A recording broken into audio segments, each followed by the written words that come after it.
Football world cup में Argentina ने वो कर दिखाया जिसकी किसी ने कल्पना भी नहीं की थी। 2 गोल से पिछड़ने के बाद लियोनेल मेसी की टीम ने आखिरी मिनटों में ऐसा पलटवार किया कि मिस्र के हाथों से जीत फिसल गई।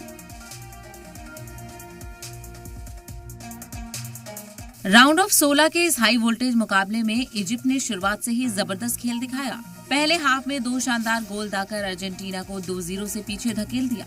सुपरस्टार लियोनेल मेसी का कोई खास गेम नजर नहीं आया, लेकिन दूसरे हाफ में अर्जेंटीना ने दमदार वापसी की। 79वें मिनट में क्रिस्टियन रोमेरो ने पहला गोल किया। फिर 83वें मिनट में मेसी ने शानदार गोल दाकर स्कोर 2-2 से बराबर कर दिया। इसके बाद इंजरी टाइम में एंजो फर्नांडिस ने विनिंग गोल करके अर्जेंटीना को 3-2 की यादगार जीत दिला दी। इस जीत के साथ अर्जेंटीना ने लगातार दूसरी बार वर्ल्ड कप जीतने की उम्मीदों को भी बरकरार रखा और क्वार्टर फाइनल में अपनी जगह पक्की कर ली। मैच खत्म होते ही मेसी जज्बाती नजर आए और अपने टीममेट्स के साथ जीत का जश्न मनाते हुए उनकी आंखें भी नम दिखी। ब्यूरो रिपोर्ट, सलाम टीवी।